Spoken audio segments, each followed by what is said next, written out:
The dust kicked up from Clara Palmer's worn boots as she stumbled through the streets of Fort Worth, Texas, her vision blurring at the edges while the late afternoon sun beat down mercilessly on this sweltering August day in 1878.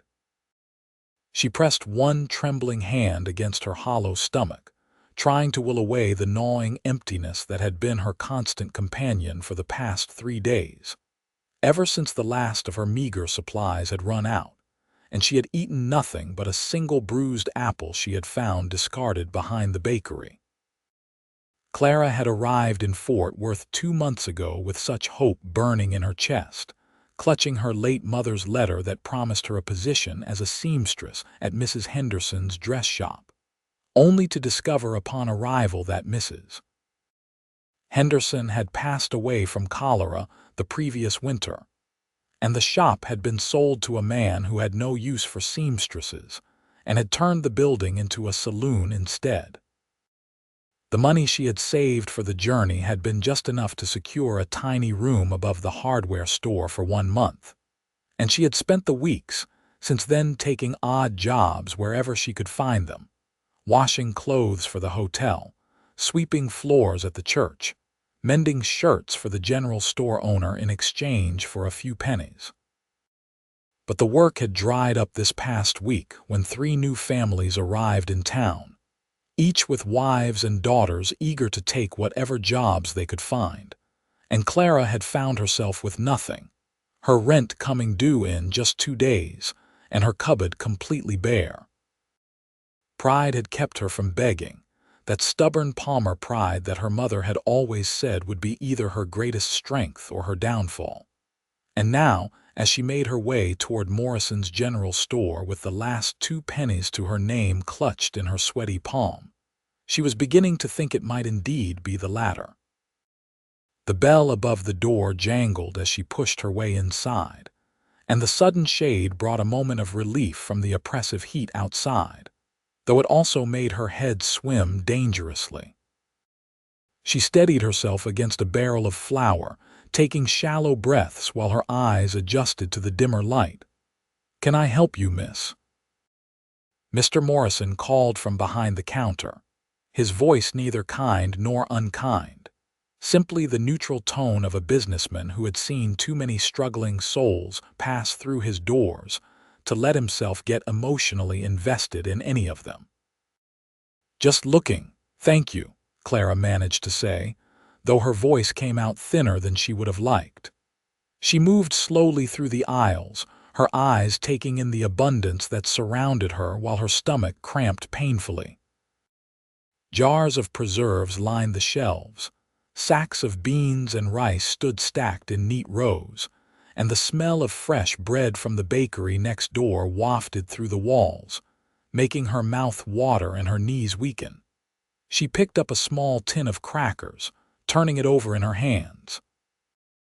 It cost 3 cents. She had 2.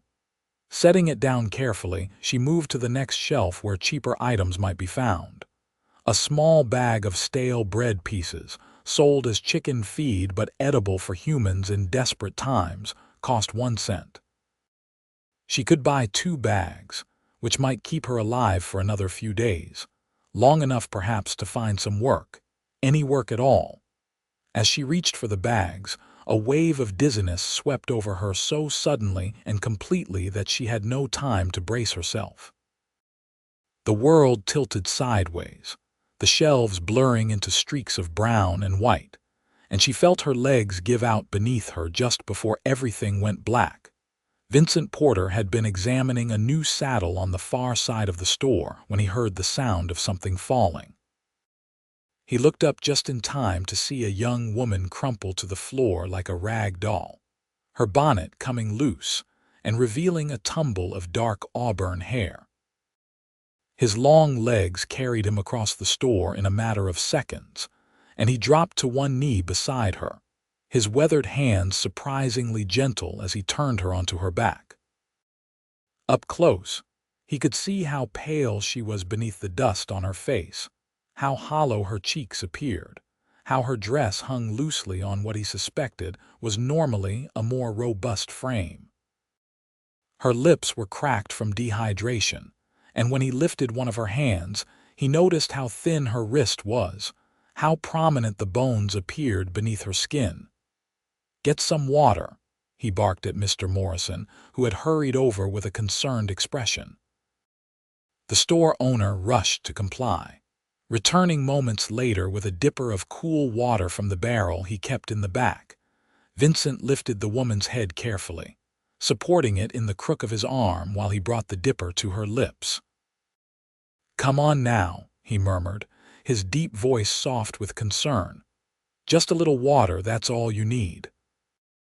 Her eyelids fluttered, and then her eyes opened, revealing irises the color of rich honey that immediately filled with confusion and embarrassment as she realized where she was and what must have happened.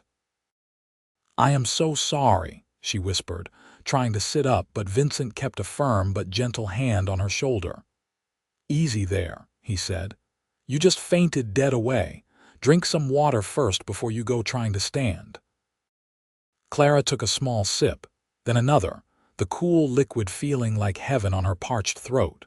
She wanted to gulp it down to drain the entire barrel, but she forced herself to drink slowly, knowing that too much too fast on an empty stomach would only make her sick. "When did you last eat?" Vincent asked, though something in his eyes suggested he already knew the answer would not be a good one. "I had an apple," Clara said, which was true, though she carefully did not mention that the apple had been 3 days ago.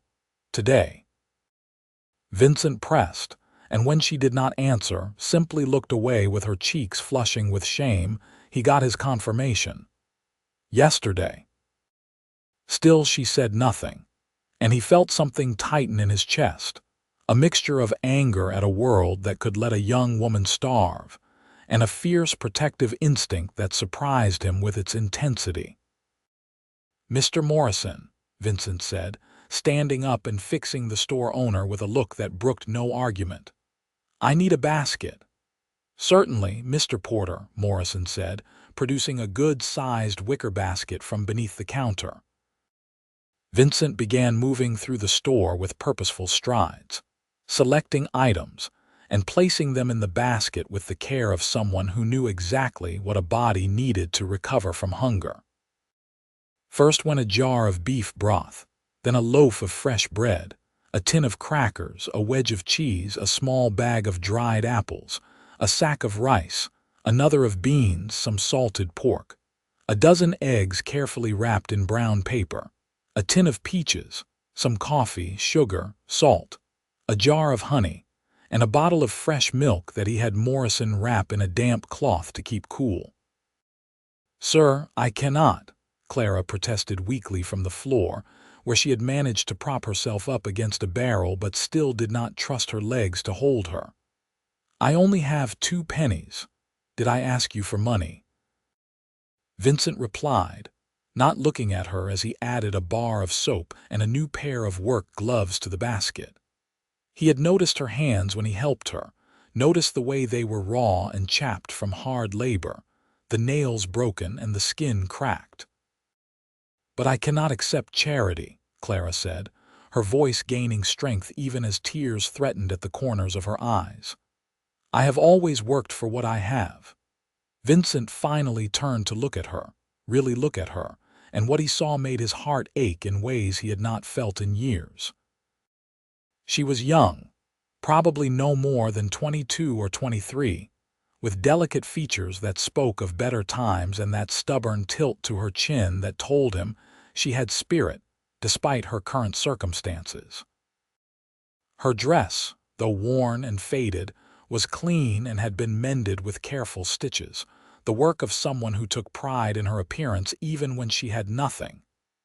"Then consider it a loan," he said, his voice gentler now.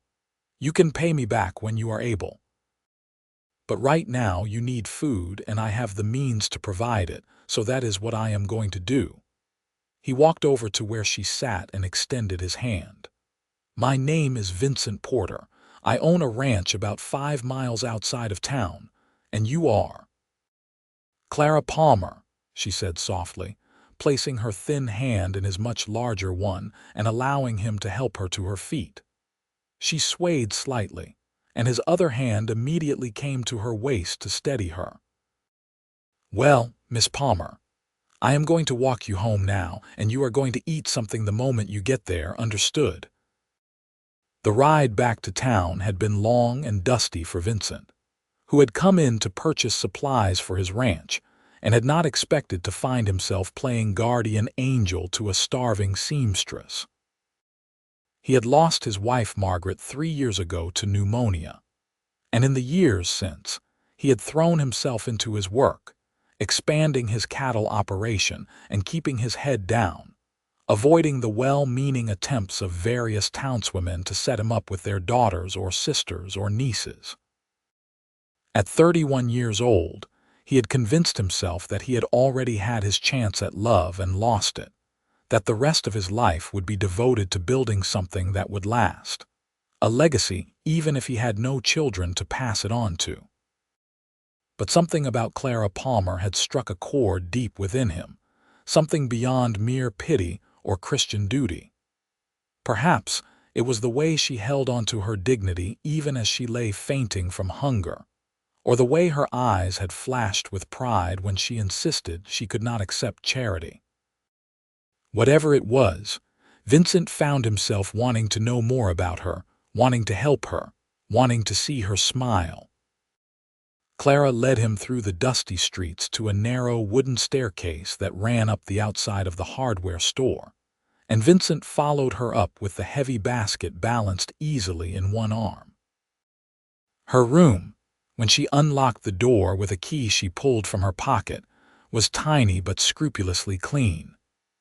A narrow bed stood against one wall, a small table and single chair occupied the center of the room, and a few hooks on the wall held her meager wardrobe. A basin and pitcher sat on a small stand, and through an open door he could see a closet that had been converted into a makeshift kitchen with a small wood stove and a few shelves. "You can set it on the table," Clara said, her voice tight with embarrassment at having this tall, handsome rancher see how little she had. Vincent set the basket down and began unpacking it, arranging the items on the table and shelves with the same care he had used in selecting them. "You have got a stove here, that is good. You can heat up this broth right now. Do you have a pot?" Clara retrieved a small battered pot from the kitchen closet, one of the few items she had brought with her from Oklahoma, where she had lived with her mother before the influenza had taken her 6 months ago. Vincent poured the broth into the pot and set it on the stove, which still had embers glowing from the morning when Clara had heated water to wash her face. He added a few pieces of wood from the small stack beside it and stirred the coals until the fire caught. "Sit," he commanded, pulling out the chair for her. Clara sat, too tired and dizzy to argue anymore, and watched as this stranger moved around her tiny room with surprising ease for such a large man.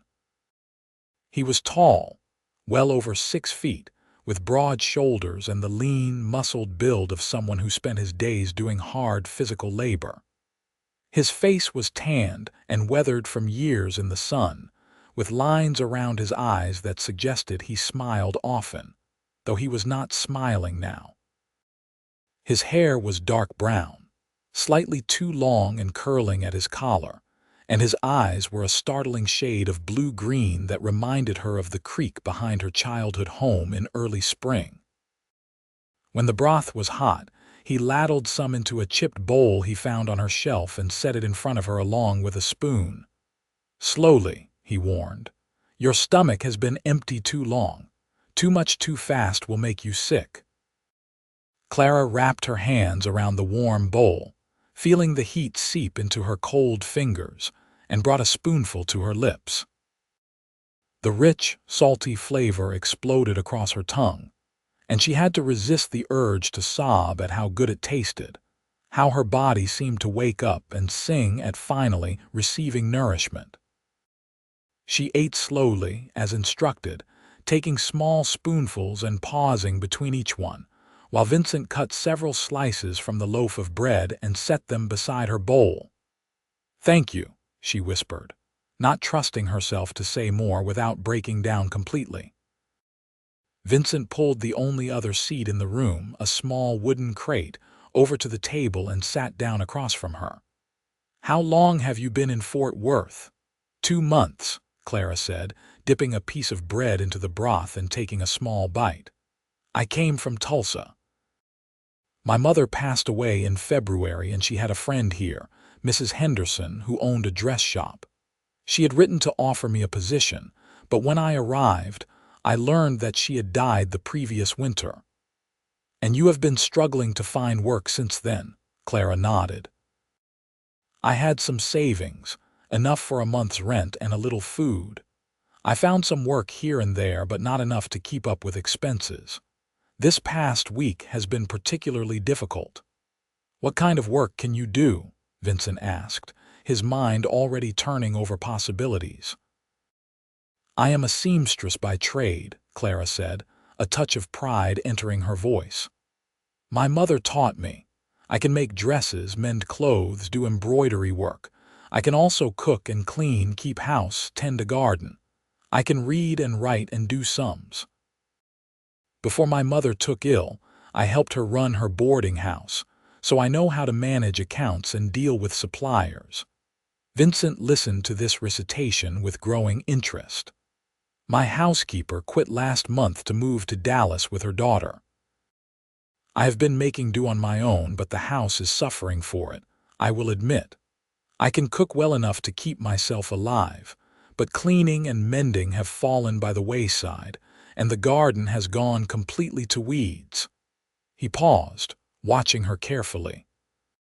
"I could offer you a position, if you would be interested. Room and board plus $30 a month. The ranch house has a separate bedroom for the housekeeper, so you would have your privacy and your reputation would be protected. There are 2 ranch hands who live in the bunkhouse, so there would be others around. It is hard work, I will not lie to you about that, but you would have regular meals and a roof over your head." Clara set down her spoon, her heart beginning to race. $30 a month was more than she had hoped to make, more than she could make taking odd jobs in town, even if the work was plentiful. Room and board meant she would not have to worry about rent or food. But moving out to a ranch, living in a house with a man she had just met, even with the protection of separate rooms and the presence of ranch hands, was a significant step.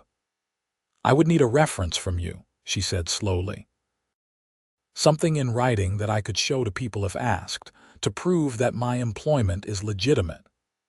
"Of course," Vincent said immediately. "I would also expect you to come to town at least once a week, so you could maintain connections here, attend church, and have time away from the ranch. I would provide transportation." "And if it does not work out," Clara asked, "if you find my work unsatisfactory or if I find the position is not suitable?" "Then either party can terminate the arrangement with 2 weeks' notice," Vincent said. "That would give you time to find another position, or give me time to find another housekeeper."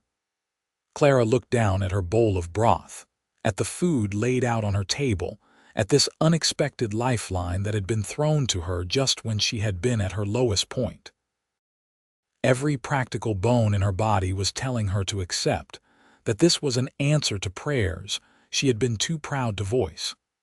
But there was something else, too, a flutter in her chest when she looked at Vincent Porter, a warmth that had nothing to do with the hot broth in her belly. "I accept," she said, looking up to meet his eyes. "When would you like me to start? Your rent is paid through the end of the week," Vincent asked, and when she nodded, he continued. "Then take the next few days to rest and recover your strength. Eat regularly, build yourself back up. I will come by Friday morning with a wagon to collect you and your belongings." "Does that sound reasonable?" "Very reasonable," Clara said, and for the first time in weeks, she felt a genuine smile cross her face. Vincent stood, and Clara rose as well, though she had to grip the edge of the table to steady herself. He noticed and frowned. "You finish that broth and eat some more bread and cheese. Then I want you to rest. Do not even think about going out to look for work or run errands. Your job for the next few days is to eat and sleep and regain your strength. Can you do that?" "Yes, sir," Clara said, and this time there was a hint of amusement in her voice at his bossy tone. "Good," Vincent said, and then he did something unexpected. He reached out and gently tucked a strand of her auburn hair behind her ear, his fingers barely brushing her cheek. "I will see you Friday morning, Miss Palmer." After he left, Clara sank back into her chair, her hand coming up to touch the place where his fingers had grazed her skin. She told herself that the fluttering in her stomach was just from the broth, just from relief at having secured employment, just from exhaustion and hunger and stress. But deep down, she knew it was something more. Over the next 3 days, Clara followed Vincent's instructions to the letter. She ate regular meals, small at first and then gradually larger as her stomach adjusted to having food again. She slept long hours, her body making up for weeks of restless nights spent worrying about money and survival. She washed her clothes and mended the items that needed repair, and she even splurged 2 pennies on a ribbon for her hair, wanting to look presentable when Vincent came to collect her on Friday. She also thought about him, more than she probably should have. The way his eyes had softened when he looked at her, the gentleness of his hands when he helped her up, the concern in his voice when he told her to eat slowly. She wondered about his life at the ranch, about what had brought him to Fort Worth, about whether there was a Mrs. Porter waiting at home. He had not mentioned a wife, and he had not worn a ring, but that did not necessarily mean anything in these parts where rings could be lost or sold or simply not worn during hard work. Friday morning arrived bright and clear, and Clara was ready long before the sun had fully risen. Her few belongings were packed in the same worn carpet bag she had arrived with. Her room was cleaned and swept, and she was wearing her best dress, a dark blue cotton that brought out her eyes and had been her mother's favorite. When she heard the sound of wagon wheels on the street below, her heart jumped into her throat. She took one last look around the tiny room that had been her home for the past 2 months, whispered a quiet prayer of thanks for this new opportunity, and headed down the stairs. Vincent was waiting at the bottom, and when he looked up and saw her, something in his expression made her breath catch. He removed his hat, holding it in his hands as she descended the stairs, and she noticed that he had cleaned up for the occasion. He wore a fresh shirt and his hair had been trimmed and he smelled faintly of soap and leather. "Good morning, Miss Palmer," he said, his voice warm. "You look well, much better than when I last saw you." "I feel much better, thanks to your kindness," Clara said, and she meant it. 3 days of regular meals had brought color back to her cheeks and strength back to her limbs. Vincent took her carpetbag and helped her up onto the wagon seat, his hand strong and steady under her elbow. The wagon was loaded with supplies from what must have been an early morning trip to the general store, and Clara recognized several items that would be needed for a working ranch.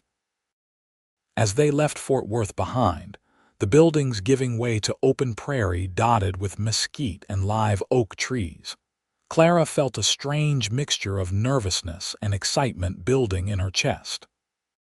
She was leaving behind the familiar, even if that familiar had been difficult and painful, and heading into the unknown. But she was also leaving behind hunger and desperation and fear, and that made the unknown seem far less frightening. Vincent kept up a steady stream of conversation as they traveled, pointing out landmarks and telling her about the area. Fort Worth had grown considerably in recent years, he explained, thanks to the cattle drives that came through on their way north to Kansas. His ranch supplied beef to the stockyards in town as well as shipping cattle north when the prices were right. How many head do you run? Clara asked, genuinely interested. About 500 at the moment, Vincent said. I've been building the herd slowly over the past 7 years since I bought the land. I started with just 50 head and a dream, and every year I have been able to expand a little more. That is impressive, Clara said. You must work very hard. I do, Vincent admitted, but I love it. There is something about working the land, raising cattle, building something with your own 2 hands that feels right to me. I grew up in St. Louis, working in my father's dry goods store, and I hated every minute of it. Too many walls, too much time indoors. When I turned 21, I took my inheritance and headed west, and I have never looked back. Do you miss your family? Clara asked. A shadow passed over Vincent's face. My parents both passed several years ago, and I was an only child. My wife Margaret was my family, and when she died, I lost that too.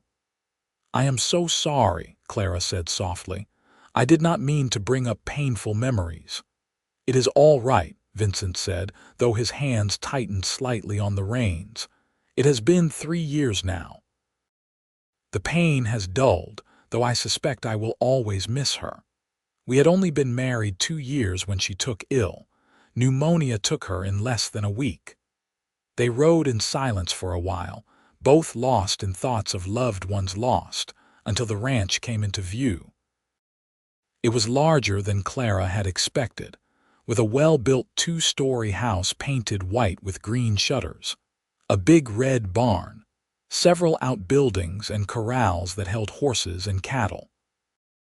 The house sat on a small rise, with a view of rolling hills in the distance, and Clara could see the remains of what had once been a substantial garden behind the house. "Here we are," Vincent said, and there was pride in his voice as he pulled the wagon to a stop in front of the house. "Welcome to the Porter Ranch." 2 men emerged from the barn as Vincent helped Clara down from the wagon. The older of the 2 was a grizzled cowboy with a salt and pepper beard and weathered skin that spoke of decades in the sun.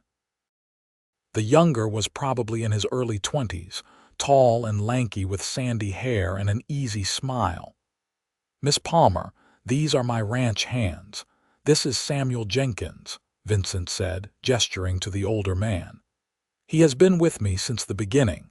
And this is Thomas Reid, who joined us last spring."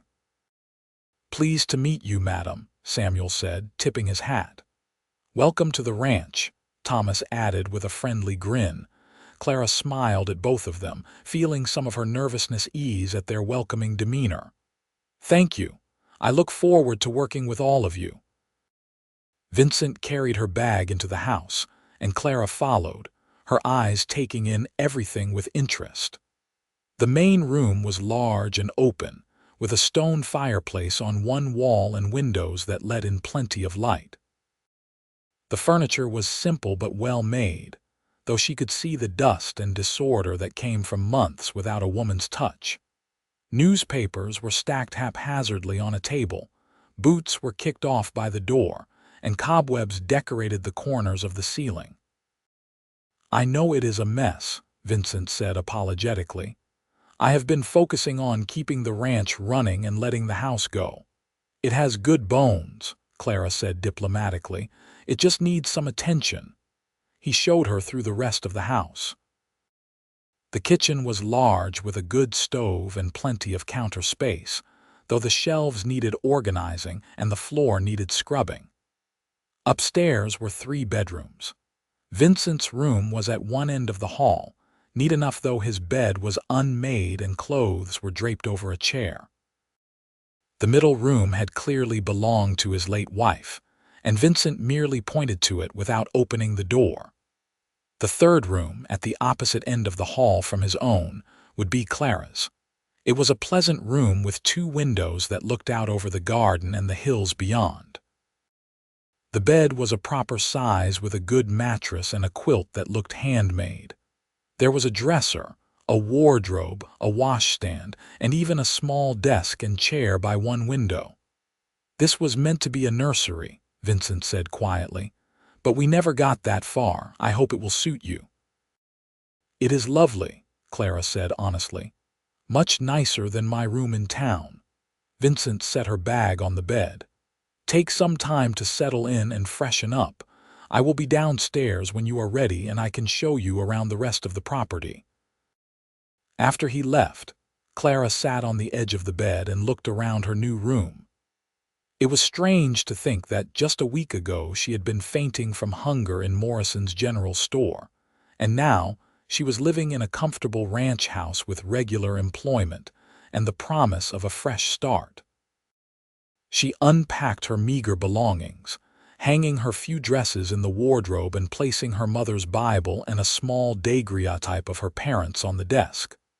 When she came back downstairs, she found Vincent in the kitchen, and together they walked around the property. He showed her the chicken coop, which held a dozen laying hens that had been mostly fending for themselves. He showed her the root cellar where vegetables and preserves were stored, the smokehouse for curing meat, and the well with its good clear water. The garden was indeed a mess, overgrown with weeds and volunteer plants, but Clara could see the remnants of what had once been neat rows of vegetables and herbs. "Margaret loved this garden," Vincent said, staring at the tangle of growth.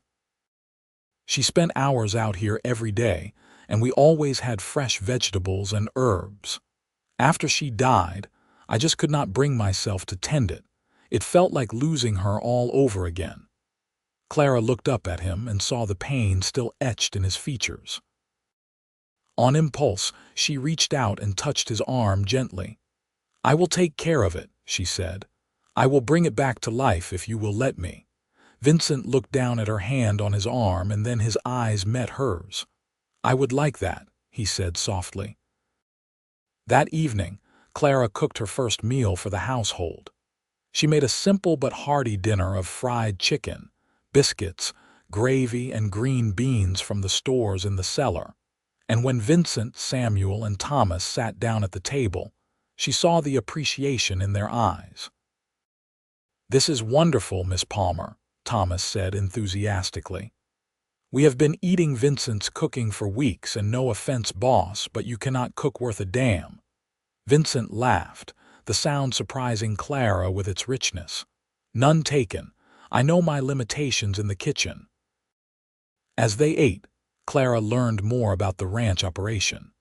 Samuel had been a cowboy his whole life, working various ranches across Texas before settling at the Porter Ranch. Thomas had come from a farming family in East Texas and was learning the cattle business. Both men clearly respected Vincent and enjoyed their work, and Clara could see that he treated them well and valued their contributions. After dinner, the men retired to the barn to check on a mare that was close to foaling, and Clara cleaned up the kitchen, washing dishes and wiping down surfaces that had not been properly cleaned in far too long. As she worked, she found herself humming, something she had not done since her mother had died. There was something deeply satisfying about having a purpose, about knowing she was contributing something valuable, about having food in her belly and a roof over her head. Over the following days, Clara settled into a routine at the ranch. She rose early to make breakfast for the men before they headed out to their various tasks. She spent her mornings cleaning the house, working her way through one room at a time, sweeping and scrubbing and polishing until everything gleamed. Her afternoons were devoted to mending, and she discovered that Vincent had not been exaggerating when he said that task had fallen by the wayside. She had shirts with missing buttons, pants with torn seams, socks with holes, and work clothes that needed patches. In the evenings, after dinner was cooked and eaten and cleaned up, she would spend an hour or so in the garden, pulling weeds and clearing away dead growth. The work was slow and backbreaking, but Clara found it soothing. There was something meditative about working with her hands in the soil as the sun set over the hills, something that quieted the constant worry that had been her companion for so long. Vincent noticed the changes, of course. How could he not, when he came home to a house that smelled of lemon oil and fresh bread instead of dust and loneliness? When he sat down to meals that actually tasted good and filled his belly with warmth? When his clothes were clean and mended and folded neatly in his drawers? But it was more than just the physical improvements to his home. It was the sound of Clara's voice humming in the kitchen, the sight of her bent over her mending by lamplight, the way she would look up and smile when he came through the door at the end of a long day. The house felt alive again in ways it had not since Margaret's death, and Vincent found himself hurrying through his work so he could return home earlier, found himself looking for excuses to be in the house during the day, found himself thinking about Clara at odd moments when he should have been focused on cattle or fences or feed supplies. One evening about 3 weeks after Clara's arrival, Vincent came home to find her in the garden, her skirts tucked up out of the dirt and a smudge of soil on her cheek. She had managed to clear about half of the overgrown space, and he could see where she had planted new seeds in the cleared sections. "You have been working hard out here," he commented, leaning against the fence that bordered the garden. Clara sat back on her heels and wiped her forehead with the back of her hand, likely adding another smudge of dirt. "It is coming along.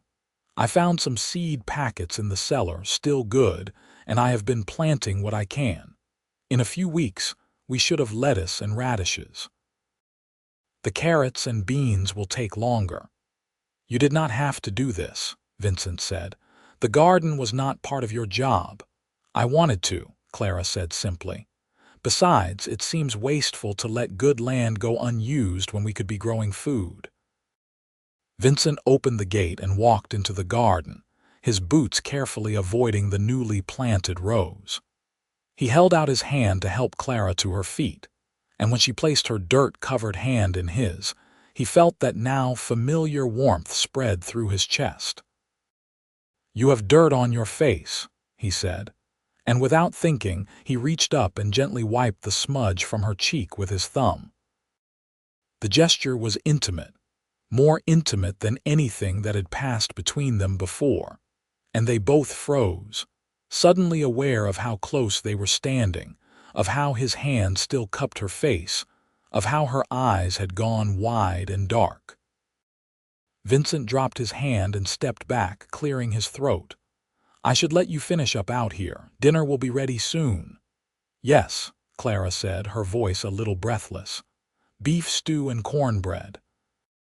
"Sounds perfect," Vincent said, and he retreated to the barn, his heart pounding in a way that had nothing to do with physical exertion.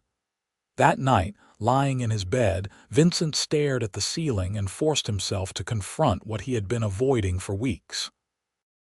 He was developing feelings for Clara Palmer, feelings that went beyond employer and employee, beyond gratitude for a job well done, beyond simple attraction, though there was certainly that too.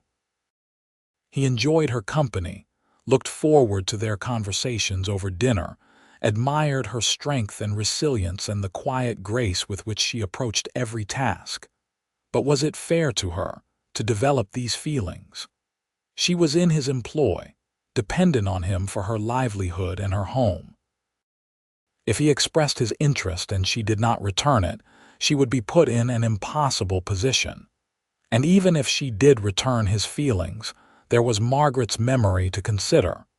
Was it too soon? Would people think he had dishonored his late wife's memory by courting another woman only 3 years after her death?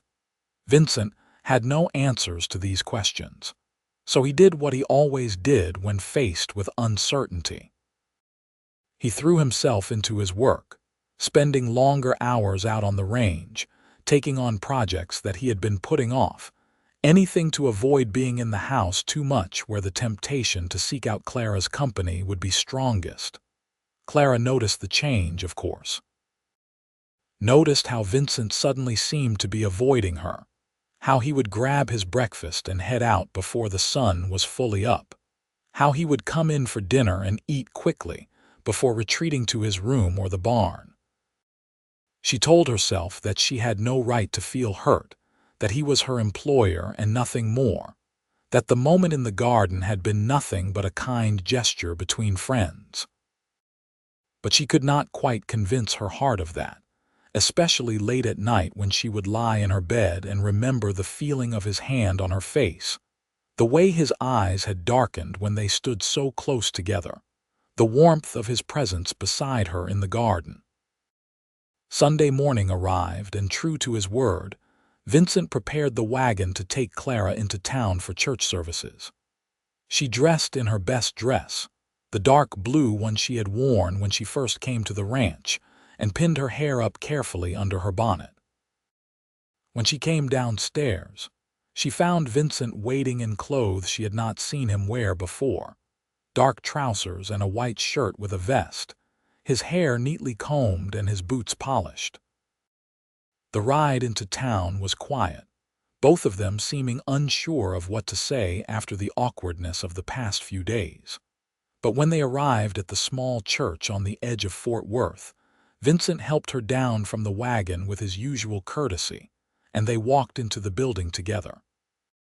Clara was immediately surrounded by women wanting to know who she was and where she had come from. She explained about her position as housekeeper at the Porter Ranch, showing them the letter of reference that Vincent had written for her, and most seemed satisfied with that explanation. A few of the older ladies looked between her and Vincent with calculating expressions, but they kept their thoughts to themselves. After the service, Vincent introduced Clara to several people he knew in town, including the doctor and his wife, the school teacher, and the owner of the bank. Clara found herself enjoying the social interaction after weeks of seeing no one but Vincent and the ranch hands, and when Vincent suggested they have lunch at the hotel restaurant before heading back to the ranch, she agreed readily. The hotel dining room was busy with the after-church crowd, and they were shown to a small table by the window. Vincent ordered pot roast for both of them, and as they waited for their food, he seemed to relax in a way Clara had not seen him do in days. "I owe you an apology," he said suddenly. "I have been avoiding you this past week, and that was not fair. You have done nothing wrong." Clara felt her cheeks warm. "You do not need to apologize. You are free to come and go as you please in your own home." "That is not the point," Vincent said, his blue-green eyes serious as they met hers. "The truth is, I have been avoiding you because I have been trying to sort out some complicated feelings, and I thought distance might help. It has not." Clara's heart began to beat faster. "What kind of feelings?" Vincent looked down at his hands, then back up at her. "I think you know, Clara." "May I call you Clara?" "Yes," she whispered. "Clara, I have feelings for you that go beyond what an employer should feel for his employee. I think about you constantly. I look forward to coming home because I know you will be there. I find excuses to be near you. And that moment in the garden last week when I touched your face, I wanted nothing more than to kiss you." Clara felt like all the air had left her lungs. "Vincent, Please, let me finish," he said, holding up a hand. "I know this puts you in a difficult position. You depend on me for your livelihood, and the last thing I want is to make you uncomfortable or to abuse the power I hold as your employer. If you do not share these feelings, I give you my word that I will never mention them again, and your position at the ranch is secure regardless of your answer. But if there is any chance that you might feel the same way, I would very much like the opportunity to court you properly." Clara stared at this good, honest man who had saved her from starvation, who had given her a job and a home, who treated her with respect and kindness, and who was now looking at her with such hope and vulnerability in his eyes that it made her chest ache. "I do feel the same way," she said softly. "I have been trying not to, telling myself that it was inappropriate and that I was just grateful for your help, but the truth is that I have developed feelings for you too. I think about you all the time. I look forward to our dinners together." When you started avoiding me this week, it hurt in a way that would not make sense if you were just my employer." The smile that spread across Vincent's face was like the sun coming out from behind clouds. He reached across the table and took her hand in his thumb stroking across her knuckles. "Then may I have your permission to court you, Clara Palmer?" "Yes," Clara said, smiling back at him. "You may." Their food arrived then, and they ate with a new ease between them, the awkwardness of the past week dissolving in the face of their mutual confession. They talked about everything and nothing, sharing stories from their childhoods, their hopes for the future, their favorite foods and colors and seasons. It felt natural and right, and when they finally left the restaurant and headed back to the ranch, Clara felt happier than she had been in years. The courtship that followed was unlike anything Clara had imagined. Vincent was attentive and romantic in ways that surprised and delighted her. He would bring her wildflowers that he found out on the range, presenting them with a shy smile that made her heart flutter. He would sit with her in the garden in the evenings, helping her pull weeds while they talked about their days. He taught her to ride one of the gentler horses, and they would go out together on Sunday afternoons, exploring the hills and valleys that made up his land. Samuel and Thomas noticed the change in their relationship, of course, and both seemed pleased by it. Samuel confided to Clara one day that he had been worried about Vincent, that the years since Margaret's death had been lonely ones, and that it did a man's heart good to see him happy again. Thomas was more direct, declaring that it was about time Vincent found someone, and that Clara was clearly perfect for him. As summer gave way to fall and the heat began to ease, the ranch prepared for the cattle drive to market. Vincent would be taking 100 head to the stockyards in Fort Worth, a journey that would take several days there and back. It would be the first time he and Clara had been apart since she came to the ranch, and neither was looking forward to it. The night before he was set to leave, Vincent found Clara in the kitchen, putting away the last of the dinner dishes. He came up behind her and gently turned her around to face him, his hands on her shoulders. "I am going to miss you," he said simply. "I will miss you too," Clara replied, looking up into his face. "Clara, there is something I want to ask you, but I want to do it properly," Vincent said. He took a deep breath, then slowly lowered himself to one knee, pulling a small box from his pocket. Clara gasped, her hands flying to her mouth. "Clara Palmer, these past 3 months have been the happiest I have known in years. You have brought light and life back to this ranch and to my heart. I know it has not been very long, but I also know what I feel, and I do not see the point in waiting when I am certain of my feelings. Would you do me the honor of becoming my wife?" He opened the box to reveal a simple gold band with a small diamond, and Clara felt tears spring to her eyes. "Yes," she said, her voice choked with emotion. "Yes, Vincent, I will marry you." Vincent stood and pulled her into his arms, holding her tight against his chest while she cried happy tears into his shirt. Then he pulled back just enough to tilt her chin up, and he kissed her for the first time, a gentle, sweet kiss that promised a lifetime of love and devotion.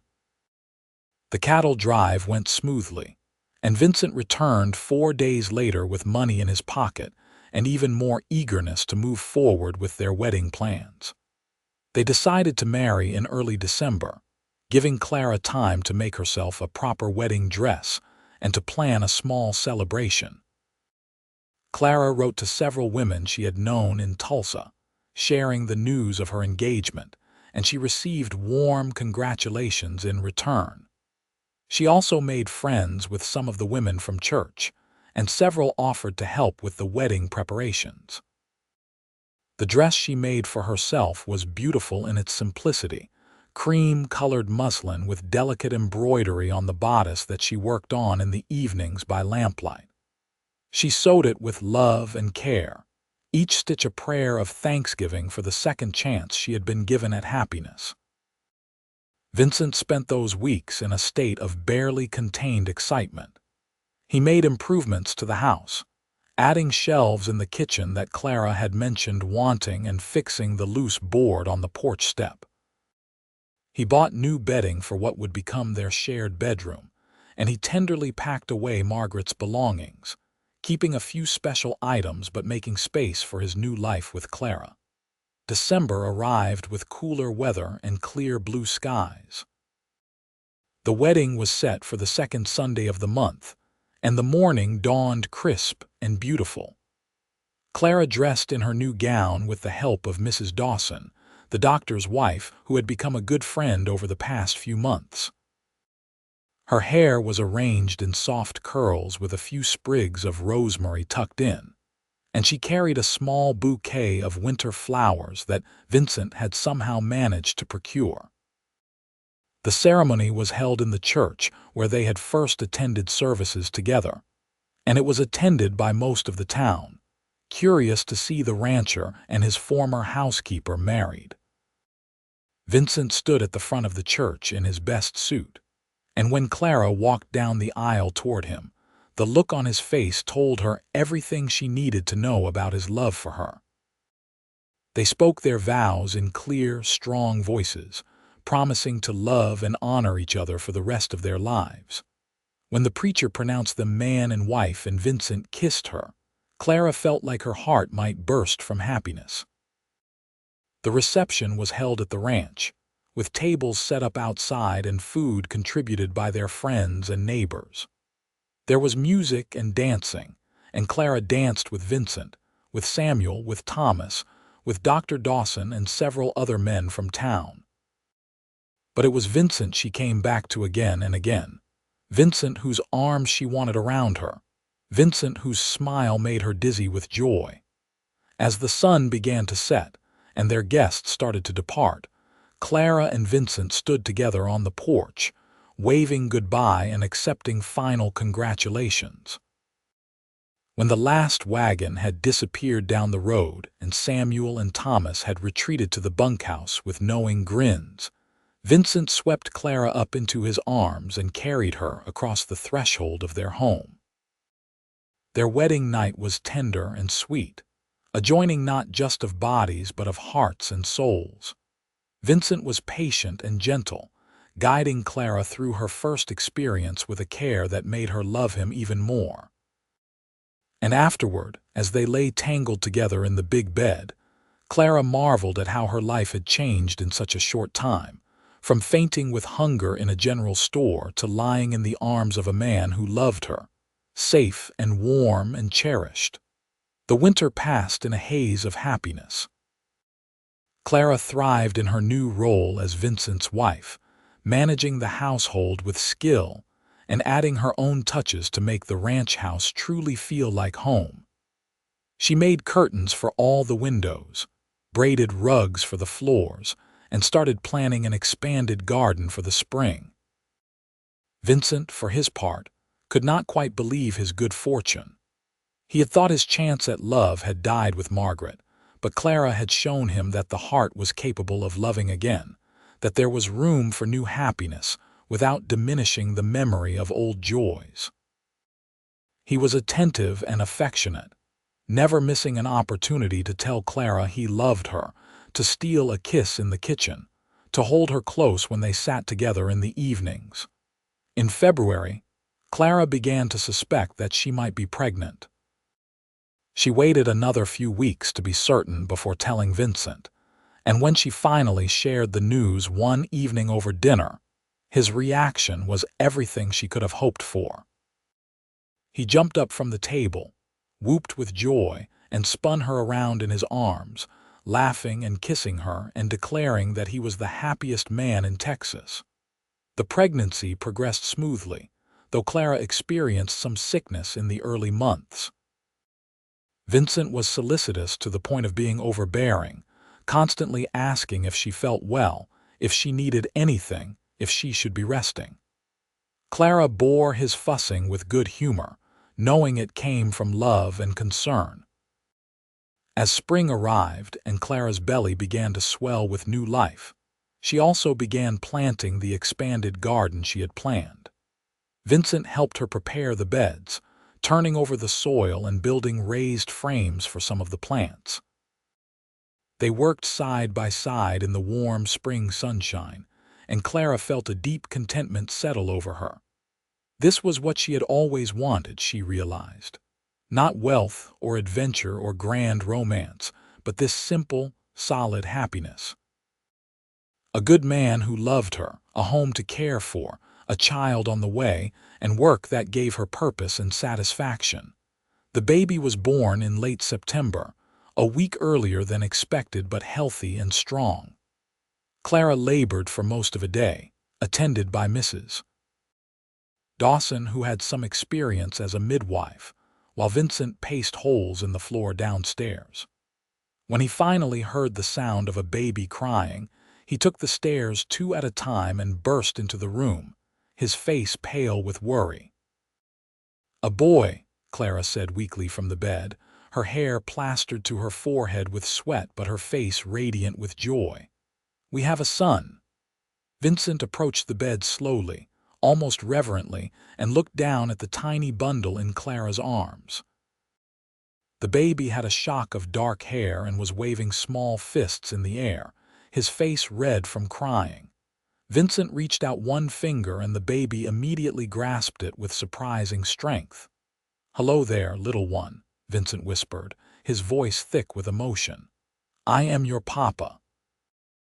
They named him William, after Clara's father, and called him Billy. He was a good baby, healthy and happy, and he brought even more joy to the ranch. Vincent proved to be a devoted father, getting up in the night to help with feedings, changing diapers without complaint, and spending hours simply staring at his son with wonder on his face. Clara recovered from the birth quickly, and soon she was back to managing the household, though now with a baby on her hip or sleeping in a basket nearby. She had never been happier, and when she looked back on the frightened, starving woman who had fainted in Morrison's general store just over a year ago, she could hardly believe they were the same person. The years that followed brought both challenges and joys. The ranch continued to prosper under Vincent's careful management, and they were able to hire 2 more ranch hands as the herd grew. Billy grew into a bright, energetic toddler with his father's blue-green eyes and his mother's auburn hair.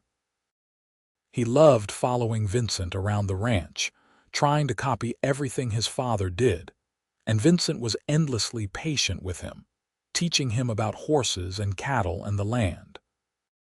When Billy was 3 years old, Clara became pregnant again, and this time she carried twins, something that did not become apparent until both Dr. Dawson and Mrs. Dawson agreed that the baby seemed unusually large for the dates. The twins, a boy and a girl, were born healthy in the spring of 1883. They named the boy James after Vincent's father, and the girl Emma after Clara's mother. The house was suddenly full of noise and activity, with 3 small children requiring constant attention. Vincent hired a young woman from town to come help Clara several days a week, and the expanded household hummed with life and energy. Through it all, the love between Vincent and Clara only deepened. They had their disagreements, of course, as any married couple did. Vincent could be stubborn about his ideas for expanding the ranch, and Clara could be overly cautious about spending money. But they learned to compromise, to listen to each other, to remember that they were partners in this life they were building together. On their 5th wedding anniversary, Vincent surprised Clara with a trip into town for dinner, leaving the children with Samuel and his new wife, a widow from town named Catherine, who Samuel had courted and married the previous year. Over steaks and wine, Vincent took Clara's hand and told her that these 5 years had been the best of his life. "When I first saw you lying on that floor in Morrison's store, I never could have imagined this," he said. "I thought I was just helping someone in need. I had no idea that I was meeting the woman who would change my life, who would make me believe in love again, who would give me the family I had thought I would never have. Clara squeezed his hand, tears shimmering in her eyes. You saved my life that day, Vincent. Not just from hunger, but from despair. You gave me hope when I had none left. You gave me love when I thought I was unworthy of it. You gave me a home and a family and a purpose. I thank God every day for bringing you into my life. They raised their glasses and toasted to their future, to their children, to the ranch, and to the love that had grown from the simplest act of kindness on a hot August afternoon. The children continued to grow and thrive. Billy proved to have his father's love of the land and was already declaring at age 7 that he would be a rancher like his papa when he grew up. James was quieter and more studious, preferring books to horses, but no less loved for his different interests. Emma was a force of nature, fearless and adventurous, equally at home climbing trees or helping her mother in the kitchen. As the children grew older and required less constant supervision, Clara found herself with more time to pursue other interests. She started a small business making dresses and doing alterations for women in town, work that she could do at home and that brought in additional income. She also became involved in the church, helping to organize charitable efforts for families in need, remembering all too well what it felt like to be on the receiving end of such charity. Vincent expanded the ranch steadily over the years, buying adjacent land when it became available and increasing the herd. By 1890, the Porter Ranch was one of the most successful operations in the area, known for quality cattle and fair dealing. Vincent had earned the respect of his peers and had been asked to serve on the town council, a position he accepted with Clara's encouragement. They celebrated their 10th wedding anniversary with a party at the ranch, inviting all their friends and neighbors for a day of food, music, and dancing. Billy was now 12, tall and lanky and clearly on his way to being as tall as his father. The twins were 7, Emma bold and James thoughtful, and together the 3 children were the pride and joy of their parents. As the sun set on that anniversary celebration and the guests began to depart, Clara and Vincent found themselves alone on the porch, watching their children play in the yard while Samuel supervised. "Have I told you today that I love you?" Vincent asked, slipping his arm around Clara's waist. "Only 3 or 4 times," Clara replied with a smile, leaning into his embrace. "But I never tire of hearing it." "I love you, Clara Porter," Vincent said, turning her to face him. "I loved you when you were a starving seamstress in a shabby room above the hardware store. I loved you when you were my housekeeper, bringing life back to this house. I loved you when you became my wife, and I love you more now than I did then. You are my partner, my love, my everything." Clara reached up and cupped his face in her hands, seeing in his eyes the same love and devotion that had been there on their wedding day, only deepened now by years of shared experiences, of raising children together, of building a life side by side. "And I love you, Vincent Porter," she said. "You are the best man I have ever known, and I am grateful every single day that you walked into Morrison's General Store on that August afternoon. You changed my life in every possible way, and I would not change a single moment of our journey together." They kissed as the sun sank below the horizon, the sounds of their children's laughter floating up from the yard, the smell of the garden Clara had nurtured for years perfuming the air, and the solid presence of the home they had built together standing strong behind them. The years continued to pass, bringing both the expected changes and unexpected surprises. Billy grew into a young man who was indeed determined to be a rancher, working side by side with his father and learning every aspect of the business. James surprised them all by developing a talent for numbers and finance, And when he was 15, he began keeping the ranch books and proved to have a gift for managing money and investments. Emma remained their wild child, more comfortable in pants than dresses, much to Clara's resignation, and happiest when she was out riding the range with her father and brothers. She had no interest in traditional feminine pursuits, preferring instead to learn everything she could about running a ranch. When Billy turned 21 in 1895, Vincent made him a partner in the ranch, recognizing both his hard work and his commitment to the family business. The ranch had continued to prosper, and they now ran over 2,000 head of cattle and had 10 ranch hands in their employ. Clara had continued her dressmaking business and had become known throughout the county for her skill. She had also taken on apprentices over the years, teaching young women the trade and helping them establish their own businesses.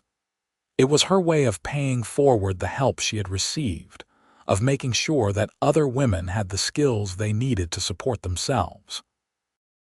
Vincent and Clara's love had matured over the years into something even deeper than the passionate romance of their early days. It was a comfortable, companionable love now, built on years of shared experiences, inside jokes, and the kind of intimacy that comes from truly knowing another person. They could communicate with just a look across a crowded room. They could finish each other's sentences.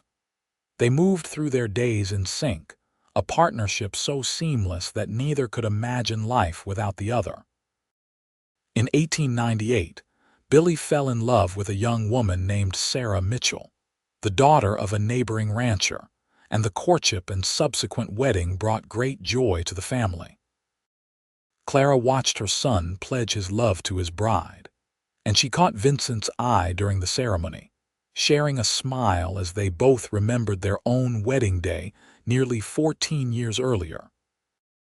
A year later, Billy and Sarah presented Vincent and Clara with their first grandchild, a boy they named Vincent after his grandfather.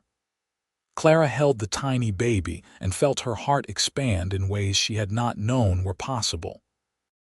To see her son so happy, to hold his child, to know that the family they had built was continuing to grow and thrive, was a gift beyond measure. The new century arrived, bringing changes to Fort Worth and to the world at large. The town continued to grow, railroads expanded, and modern conveniences began to appear. The ranch adapted to these changes, taking advantage of new technologies while maintaining the core values that had made it successful. Emma, to everyone's surprise except perhaps her parents, also fell in love, though it took her longer than her brothers. At 24, she met a veterinarian who had recently moved to Fort Worth, a man named Daniel Cross who shared her love of animals and the outdoors. They married in 1902, and Emma continued to help manage the Porter Ranch while also assisting her husband in his practice. James, always the scholar, went to college in Dallas to study business and finance, but he returned to Fort Worth after graduation and used his skills to help expand the family's investments beyond just cattle ranching. Under his guidance, they invested in property in Fort Worth's growing downtown, in the railroad, and in the new oil ventures that were beginning to develop in Texas. By 1905, Vincent and Clara were in their 50s, and the ranch they had built together was now a substantial enterprise. They had 3 married children, 5 grandchildren with more on the way, and the respect and admiration of their community. One evening in early summer, Vincent found Clara in the garden, the same garden where he had first touched her face, and realized he was falling in love with her. She was tending to the tomato plants, her movements slower now than they had been in their youth, but still sure and capable. Her hair, which she wore in a simple bun these days, was now streaked with silver, and there were lines around her eyes and mouth, but to Vincent, she was as beautiful as the day he had first seen her. Remember when this garden was nothing but weeds? Vincent asked, coming to stand beside her. Clara smiled, wiping her hands on her apron. I remember. I remember thinking that I could bring it back to life, make it productive again. You did more than that, Vincent said. You brought everything back to life. This ranch, this family, me. I was just going through the motions before you came along, Clara. I was alive but not really living. You changed all of that. Clara turned to face him fully, reaching up to cup his weathered cheek in her work-roughened hand. We changed each other, Vincent. You gave me hope when I had none. You gave me love when I felt unlovable. You gave me a family and a purpose. Everything good in my life started the day I woke up on that floor and saw you looking down at me with such concern in your eyes. I fell in love with you in that moment, Vincent confessed. I did not know it then, but I think my heart recognized you immediately. My Clara. My Vincent, she replied. And they kissed there in the garden, the same garden where they had shared so many moments over the years, where their children had played, where they had planned and dreamed and built their life together. As they walked back to the house hand in hand, Clara looked around at all they had accomplished. The ranch house had been expanded twice over the years and was now a sprawling, comfortable home that regularly hosted family gatherings. The barn and outbuildings were well-maintained and efficient.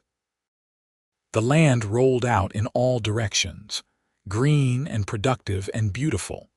But more than the physical accomplishments, Clara thought about the love that had built all of this.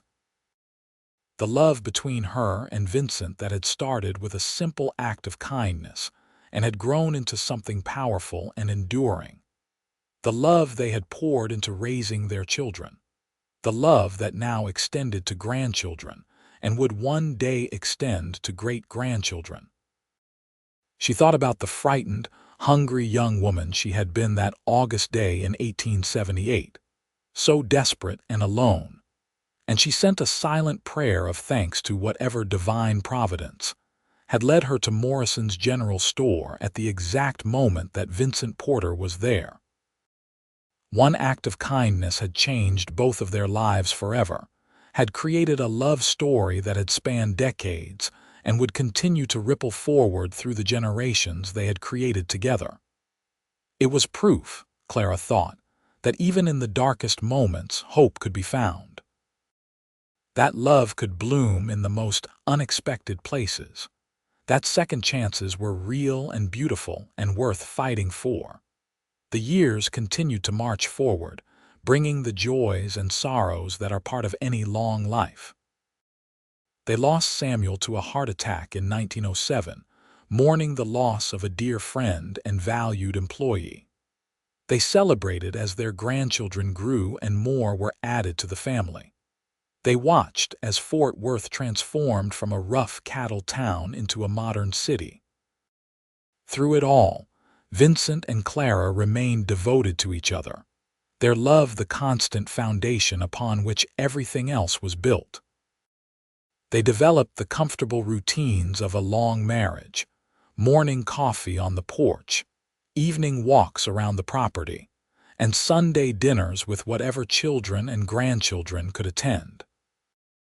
When Vincent turned 65 in 1912, he decided it was time to step back from the day-to-day management of the ranch, turning over more responsibility to Billy and Emma while he took on more of an advisory role. Clara had already reduced her dressmaking work, finding that her eyes were not as sharp as they once were for detailed needlework. They found themselves with more leisure time than they had enjoyed in decades, and they used it to travel, taking trips to San Antonio and Austin, and even once to New Orleans, seeing parts of the country they had never visited before. But they always returned to the ranch with relief and joy, knowing that home was where they belonged. In 1918, as the World War raged in Europe and Clara turned 60, they celebrated their 24th wedding anniversary with a quiet dinner at home, just the two of them. Their children had offered to host a party, but Vincent and Clara had declined, preferring instead to spend the evening together, reminiscing about their years together. "You have any regrets?" Clara asked as they sat together on the porch swing that Vincent had installed years ago. Vincent considered the question seriously before answering. "I regret that I did not meet you sooner, that we did not have even more years together. But beyond that, no, I have no regrets. Our life has been good, Clara, better than good. It has been exactly what I needed, what we both needed." "I feel the same way," Clara said, resting her head on his shoulder. "Sometimes I think about what would have happened if you had not been in Morrison's store that day, if someone else had helped me, or if no one had. It is frightening to think how differently things could have turned out." "But I was there," Vincent said firmly. "And I will always believe that was meant to be. We were meant to find each other, Clara. We were meant to have this life together." As the sun set on their anniversary, painting the sky in shades of orange and pink and purple, Clara reflected on the truth of Vincent's words. Their love story had indeed been meant to be, from that first moment of crisis and kindness to this peaceful evening surrounded by the fruits of their decades together. The ranch continued to thrive under the management of Billy and Emma, with James overseeing the financial aspects from his office in town. The third generation was now coming of age, with several of the grandchildren showing interest in continuing the family business. Vincent and Clara settled into their elder years with grace, enjoying their role as patriarch and matriarch of a large and loving family. They were present at every important event, every birth and birthday and graduation. They offered advice when asked and support always, but they were careful not to interfere in their children's decisions, trusting that they had raised them well. On a warm spring morning in 1925, Clara woke to find Vincent watching her with a tender expression on his face. "What are you thinking about?" she asked, stretching slightly. "I am thinking about how blessed I am," Vincent said. "To have found you, to have built this life with you, to have loved you and been loved by you for all these years.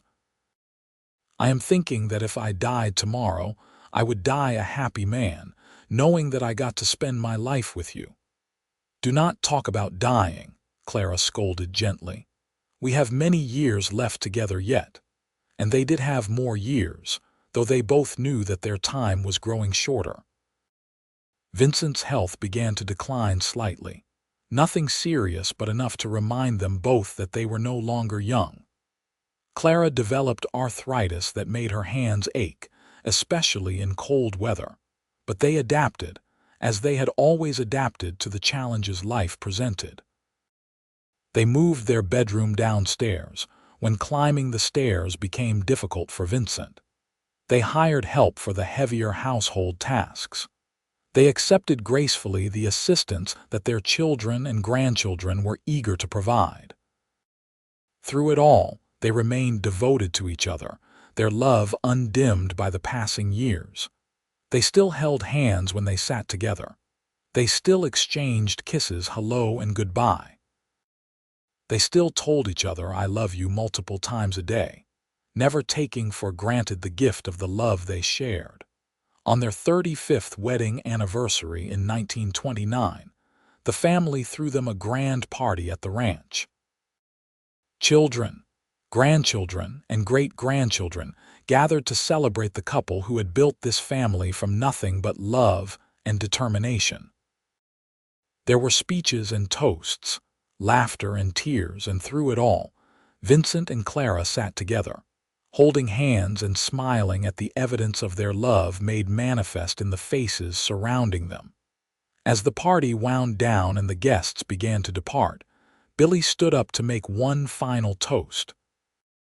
"To my parents," he said, raising his glass high, "who showed us all what true love looks like, who built this ranch from nothing and created a legacy that will endure for generations, who taught us the value of hard work, honest dealing, and treating others with kindness and respect. We are all blessed to be part of this family, and we owe it all to the love that started when a cowboy helped a hungry woman in a general store. To Vincent and Clara Porter, to Vincent and Clara. The room chorused, raising their glasses. Clara looked at Vincent, her eyes shining with tears, and saw that his eyes were equally bright. They had come so far from that hot August afternoon in 1878, from the desperate woman and the kind stranger to this, surrounded by the family they had created, the legacy they had built, the love they had nurtured for over 3 decades. "I would do it all again," Vincent whispered to her as their family celebrated around them. "Every moment, every challenge, every joy, I would choose you 1,000 times over." "And I would choose you," Clara whispered back. "Always and forever I would choose you." They lived several more years together. Years filled with the simple pleasures of long marriage and the deep satisfaction of watching their family continue to grow and flourish. The ranch prospered through the difficulties of the Great Depression, thanks in part to the diverse investments that James had made and the solid foundation that Vincent had built. Vincent passed away peacefully in his sleep in early 1933 at the age of 78, with Clara beside him holding his hand. His last words were to tell her that he loved her, that she had been the best thing in his life, and that he would wait for her on the other side. Clara mourned him deeply, but found comfort in their children and grandchildren, and in the knowledge that they had lived a full and beautiful life together. She remained at the ranch, still sharp and active despite her years, and continued to be a vital presence in the family until her own passing in late 1936, at the age of 78. She died as she had lived in her later years, surrounded by family, and her last words echoed Vincent's, expressing her love and her certainty that they would be together again. They were buried side by side on a hill overlooking the ranch, beneath a large oak tree that had been a sapling when they first married. Their headstone bore a simple inscription that told their whole story in just a few words: "Vincent and Clara Porter, together in life and in death, united by love." The ranch continued on, passed down through the generations, and the story of how it all began, with a hungry woman fainting in a general store and a kind cowboy who helped her, became a family legend told and retold to each new generation. It was a story about kindness and compassion, about second chances and new beginnings, about the power of love to transform lives and create something lasting and beautiful. It was a reminder that even in the darkest moments, hope could be found, that one act of generosity could change the course of multiple lives, and that true love, once found, could endure through all the trials and tribulations that life might bring. And so the legacy of Vincent and Clara Porter lived on, not just in the ranch that bore their name or in the descendants who carried their blood, but in the example they had set of what a life built on love and kindness could accomplish. Their story became a beacon for future generations, a reminder that the best things in life often come from the simplest acts of human decency, and that love, when nurtured and cherished, can indeed last forever.